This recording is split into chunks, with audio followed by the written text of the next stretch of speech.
শুনুন শুনুন শুনুন, আজ হলো সেই মেয়েটির শুভ জন্মদিন, যে না থাকলে আমার ছেলেবেলা থাকতো বেরঙিন।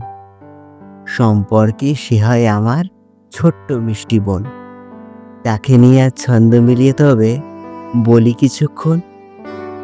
ছোটবেলা থেকে আমরা দুজন একই জায়গায় পড়তাম। মনে থাকা কথা, নোটস, পেন্সিল সবই শেয়ার করতাম। পূজা ছিল অঙ্কে ভালো, আমি অঙ্কেতে কাঁচা। কিন্তু ইংরেজি না পারলে আমায় বলতো, বাঁচা অমিত বাঁচা। পরীক্ষায় যদি পূজার থেকে কম নম্বর পেতাম, বাপি বলতো, এটা কি করে হলো, ও কি করে তোর থেকে বেশি নাম্বার পেয়ে গেল। এই নিয়ে দুই পরিবারের মধ্যে বেঁধে যেত বিভ্রাট। সেসব দেখে আমাদের দুজনের উঠতো মাথায় হাত।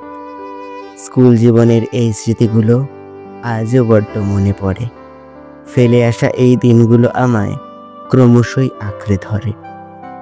আগে আমাদের এসবের মাঝে দেখা হয়ে যেত রোজ। তবে এখন আমি যেতে পারি না বলে নিতে পারি না তোর খোঁজ।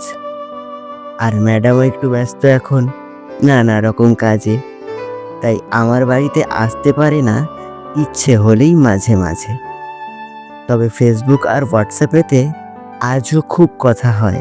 তাই পূজার জন্মদিনটাও আমার কাছে ভোলার বিষয় নয়। আজকের এই শুভ দিনে এই কামনাই করি, তাড়াতাড়ি এবার বিয়েটা করতো। আর কত করবি দেরি, অনেক হলোই আর কি। এবার কাজের কথা বলি। ভালো থাকিস, সুস্থ থাকিস, এটাই বলে চলি। হাসি মজা খুনসুটি আর হুল্লোড়ে আনন্দে জীবনধারা চলতে থাকুক সুমধুর ছন্দে।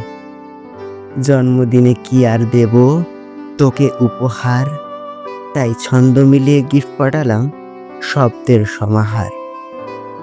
তোর জীবনে ফিরে আসুক বারবার এই দিন, সবশেষে তোকে আবার জানাই শুভ জন্মদিন।